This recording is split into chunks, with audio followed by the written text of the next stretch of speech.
नमस्कार, मैं हूं प्रवीण गौतम और आप देख रहे हैं पब्लिक मीटर। $200 के मुकाबले रोज रुपया रोते हुए पीएम मोदी से कहता है कि मुझे बचा लो प्रभु, मुझे संभाल लो प्रभु। आप तो कहते थे कि जब रुपया गिरता है तो प्रधानमंत्री की साख गिरती है, लेकिन आज आपको मेरी साख की कोई चिंता नहीं।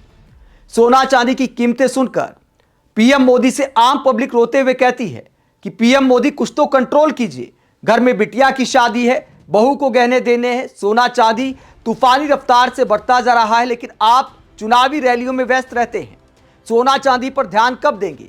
शेयर बाजार कहता है कि कब लुढ़कना बंद होगा। तमाम तरह के दावे किए जाते हैं, लेकिन पीएम मोदी को कोई चिंता नहीं कि शेयर बाजार, सोना चांदी खरीदने वाले लोग, रुपया सब रोने के हालात में है। लेकिन पीएम मोदी को इस बात की चिंता है कि विपक्ष रोता रहता है संसद में। विपक्ष आखिरकार सवाल क्यों करता है, नकारात्मक बातें क्यों करता है, देश की हकीकत क्यों दिखाता है, जबकि पीएम मोदी हमेशा भविष्य पर राजनीति करते हैं। वर्तमान पर बात करने का क्या किसी को अधिकार नहीं है? क्या बजट सत्र से पहले देश के प्रधानमंत्री को ऐसी भाषा का इस्तेमाल करना चाहिए था विपक्षी नेताओं के लिए? हालांकि यह भी एक रवायत हो गई है, हमेशा पीएम मोदी ऐसा करते हैं। लेकिन दोस्तों, आज एक बार फिर पीएम मोदी ने जिस तरह रोने की बात की है विपक्ष के, जिस तरह पीएम मोदी जिस तरह विपक्षी नेताओं को टीका टिप्पणी करने वाला बताया है, वो अपने आप में दिखाता है कि विपक्ष का कितना सम्मान करते हैं हमारे प्रधानमंत्री। चलो, विपक्ष को कोसना तो पीएम मोदी की आदत हो गई है, लेकिन देश की जनता 2026 के बजट में जब वर्तमान में सुधार मांग रही तो पीएम मोदी डायरेक्ट 2047 की बात करते हैं और ऐसा दिखाते कि मानो 2026 में ही 2047 का बजट आ रहा है। क्या कहते हैं जरा सुनिए, दो बयान आपको सुनाते हैं। पहले पहला बयान सुनिए अर्थव्यवस्था को लेकर। 2047 विकसित भारत के लक्ष्य को प्राप्त करने के लिए एक महत्वपूर्ण 25 वर्ष का दौर आरंभ हो रहा है और ये दूसरे क्वार्टर का, इस शताब्दी के दूसरे क्वार्टर का एक पहला बजट आ रहा है। और 2047 सबसे विश्व का प्रारंभ बहुत ही पॉजिटिव नोट के साथ शुरू हुआ है। तो पीएम मोदी कहते हैं पॉजिटिव नोट के साथ शुरू हो गया है। हालांकि एक फंबल भी हो गया, शायद सामने जो लिखा था वो पढ़ने में नहीं आया, तो लास्ट में थोड़ा मोदी जी गलती कर गए। लिखा हुआ पढ़ने में अक्सर ऐसा हो जाता है। लेकिन गंभीर मुद्दा यह है कि पीएम मोदी ने जो विकसित भारत बनाने की बात की, 2047 को ध्यान में रखकर बजट की बात की और इस शताब्दी के दूसरे क्वार्टर के बजट की बात की, अपने आप में नई भाषा है। अब तक साल के क्वार्टर लोग गिनते थे, लेकिन पीएम मोदी ने सदी का क्वार्टर गिन लिया कि अगले क्वार्टर का पहला बजट आ रहा है, जो इस बात को दिखाता है कि पीएम मोदी दूर की सोचते हैं, लेकिन नजदीक का भी सोचना चाहिए। जब दुनिया भर के अर्थशास्त्री पोल्यूशन के मुद्दे पर आईना दिखा रहे कि भारत के शहरों में पोल्यूशन होगा तो यहां पर निवेश करने से लोग डरेंगे। वर्ल्ड इकोनॉमिक फोरम में गीता गोपीनाथ, जो कि भारतीय मूल की अमेरिकी अर्थशास्त्री हैं, उन्होंने पोल्यूशन के मुद्दे पर मोदी सरकार को आईना दिखाया था। साथ ही यह भी कहा था कि भारत की अर्थव्यवस्था तेज रफ्तार से तब तक नहीं बढ़ सकती जब तक शिक्षा में सुधार नहीं होगा, स्किल पर ध्यान नहीं दिया जाएगा। भले 10 साल से ज्यादा हो गए हैं स्किल इंडिया की शुरुआत को, लेकिन उसका रिजल्ट क्या है यह अब तक जमीन पर नजर नहीं आता। गीता गोपीनाथ ने साफ कहा था कि उद्योग जगत की जो जरूरत है, लेबर फोर्स में स्किल की जो जरूरत है, उसका एक बड़ा मिसमैच है भारत में, और इसे लेकर एजुकेशन में सुधार की आवश्यकता है। तो इन सब मुद्दों पर क्या हकीकत में जमीन पर कोई क्रांतिकारी काम किया जाएगा या फिर बातों की जलेबी उतारी जाएंगी? पीएम मोदी ऐसे बात करते हैं मानो अर्थव्यवस्था में सब चंगा है, सिर्फ विपक्ष रोता है। आगे विपक्ष पर क्या कहते हैं पीएम मोदी?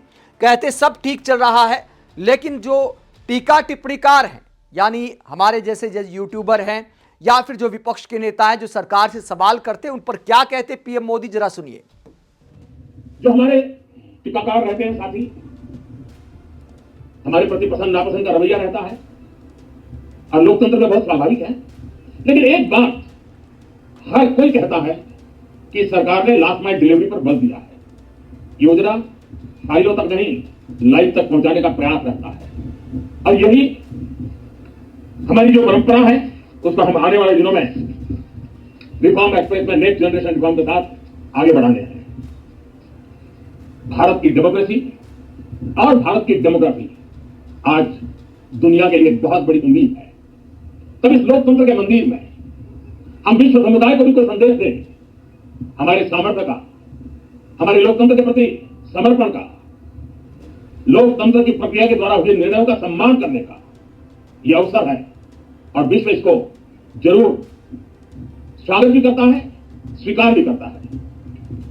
आज जिस प्रकार से देश आगे बढ़ रहा है, आज समय व्यवधान का नहीं है, आज समय समाधान का है।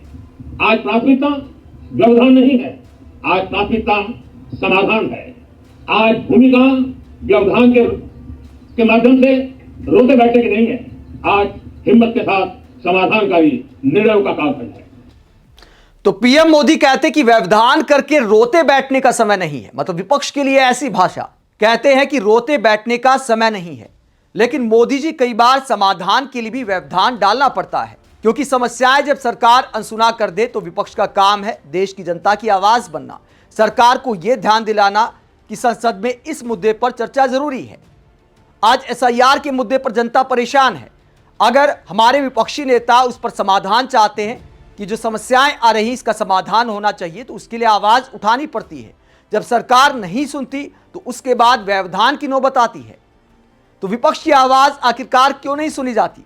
जहां तक समाधान की बात है, देश के मुद्दों पर, पोल्यूशन के मुद्दे पर पिछले सत्र में राहुल गांधी ने डिबेट की मांग की और यह भी नहीं कहा कि हम सरकार को कोसते, ये कहा कि यह सबके लिए चिंता का विषय है, सबको सोचना चाहिए, अच्छे दिमागों का इस्तेमाल करना चाहिए, उसके बाद एक प्लान बनाकर प्रधानमंत्री को, मोदी सरकार को उसे इंप्लीमेंट करना चाहिए। लेकिन क्या विपक्ष की आवाज को सुना गया? अगर सकारात्मक बात राहुल गांधी ने की और यह भी कहा कि हम आपको गाली नहीं देते, एक दूसरे को कोसने से इस पर समाधान नहीं निकलेगा, यह भाषा का इस्तेमाल किया था राहुल गांधी ने, तब भी क्या सरकार ने सुनी? तो विपक्ष को कोसने से क्या समाधान निकल जाता है? विपक्ष अगर देश के मुद्दे उठाता है, महंगाई को लेकर, बेरोजगारी को लेकर, पेपर लीक को लेकर, अगर आपने समाधान कर दिया होता तो विपक्ष क्यों आवाज उठाता, क्यों व्यवधान की नौबत आती? लेकिन व्यवधान और विरोध तब होता है जब सरकार विपक्ष की आवाज को अनसुना कर देती है। आप इस पूरे मुद्दे को लेकर क्या सोचते हैं? देश के प्रधानमंत्री सत्र की शुरुआत से पहले ही विपक्ष को कोसने लगते हैं, टीका टिप्पणीकारों पर यह कहने लगते हैं कि रोने का समय नहीं है, अब समाधान का समय है। मानो पीएम मोदी ने राम राज ला दिया है और विपक्ष वाले बेवजह सवाल उठाते हैं। देश में कहीं कोई पेपर लीक नहीं होता, देश में महंगाई कंट्रोल में है, सोना चांदी एकदम सस्ता हो गया है, शेयर बाजार लगातार आसमान पर जा रहा है। क्या ऐसे हालात हैं? अगर ऐसे दिन आ गए होते तो फिर सब जय जयकार करते, फिर ना व्यवधान होता और ना समाधान की बातें होती, सिर्फ मोदी मोदी सब कर रहे होते। आप इस पूरे मसले को लेकर क्या सोचते हैं? जब देश में अनेकों चुनौतियां हैं तो बार बार पीएम मोदी डायरेक्ट 2047 का सपना दिखाते हैं। वर्तमान की समस्याओं पर जब विपक्ष आवाज उठाता है तो पीएम मोदी कहते हैं कि रोने का समय नहीं है, समाधान का समय है। कमेंट बॉक्स में अपनी राय जरूर दें, साथ ही चैनल को सब्सक्राइब भी करें। नमस्कार।